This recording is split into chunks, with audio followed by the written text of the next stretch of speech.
You all loved my first farming video in 𝐿𝐴 Basin so much that I decided to make another one, but even better because this time the farm is in the deep desert, still considered low risk.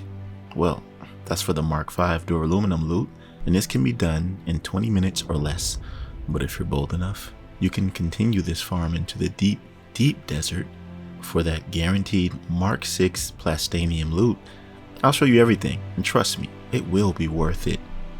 What's going on, y'all? It's 𝒉𝒆𝒍𝒑𝒔 again, and I cover builds, guides, and discussions, but let's not waste any more time and get into this video. Almost all loot in the deep desert is better than what's in 𝐿𝐴 Basin, and the best thing is that you don't have to find specific shipwrecks or landmarks to get the exclusive chests like in 𝐿𝐴. Because if you follow this path, it will all be here. Just be aware that every single area is considered a PvP zone. But in my personal experience of almost 300 hours, I've only ran into another player once. The only other thing is that sometimes the chests would already have been looted upon arrival. Other than that, you shouldn't have any problems. Just keep your head on a swivel. Okay, first things first. We will be starting at section A1, just inside the deep desert here when you arrive. And if you scroll through from here all the way to A9, there are 11 shipwrecks with 6 buried testing facilities within. The only thing that will change about this farm is the loot each week. Not only is this a great farm for guaranteed MK5 duraluminum, it also has a ton of Solari. This farm is special too, because along with the great loot, it provides only a small chance to drop certain gear, like Tarl soft step boots. Yes, Tarl has not only a cut array, but boots, and Shaitan's tongue flamethrower. For Tarl's soft step boot schematic, it will be a 14% drop chance at these wrecks: the wreck of the Humanus, the Hyperbatus, the Cycliadus, the Diodus, and the wreck of the Orsippus. For Shaitan's tongue, you can find this schematic in the wreck of the Arvidamus III, the wreck of the Proxenus, and the wreck of Stasinar. I got lucky on one run and got both of these. Pretty cool. So to travel this route, I use my trusty scout ornithopter with boosters to zoom from one wreck to the next. The buried testing labs are your choice, obviously. I personally clean it all out, and I've noticed that no matter where we are, whether it's in 𝐿𝐴 Basin or in the deep desert, these shipwrecks have some of the same layouts. Most of them are pretty straightforward and easy to get through, but there is just one that's a little tricky.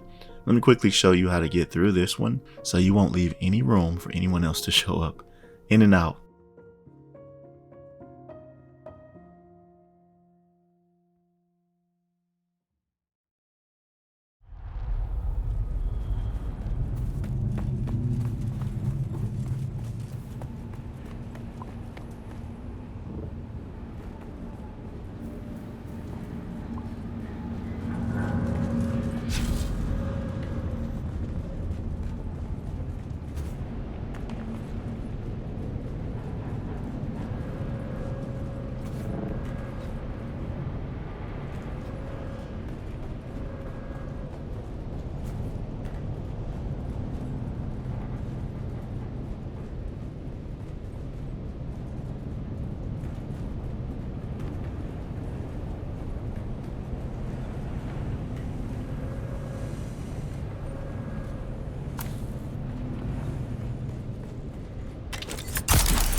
This is the perfect farm for getting geared up to go deeper into the desert for that MK6 Plastanium loot. I mean, just last week the Shell Burster Shatter Gun was available in one of those wrecks out there, which is actually in the S tier category with a 1-second reload.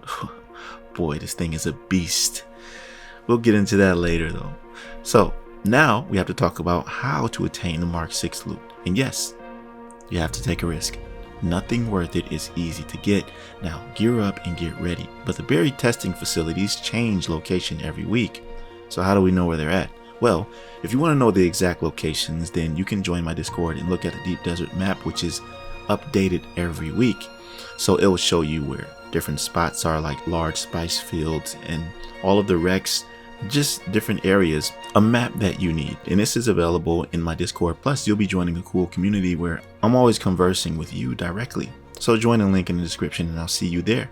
But anyways, And this week, the testing facilities are in the E and D rows, somewhere around there. These are crazy risky, simply because even if they start out in a PvE zone, it will change to a PvP zone once you get down into the facility. So you really have to keep your head on a swivel, and loot is not shared. It's first come, first serve. And again, I personally haven't had a problem so far with other players, but let that black market lasgun have a drop chance on one of these weeks and there will be smoke. Anyways, once you reach the final room in these labs, you have to go through waves of Mark 6 enemies that don't let up. Don't worry fam, I've made an ultimate build to help you conquer this solo and fast. I've actually cracked the code on how to instantly destroy certain enemies based on their behavior and attack patterns, despite the shields. And if the build isn't on the screen yet, it will be soon. But after you complete these waves, the loot will be yours just in the next room. I don't think there's more to say about this guide. If you have any tips or insight for the comment section about this video, then feel free. Also, if it helped you out in any way, then like the video and don't hesitate to subscribe if you're new. I'd love to have you. I'll see you in the next one, fam. Be right out.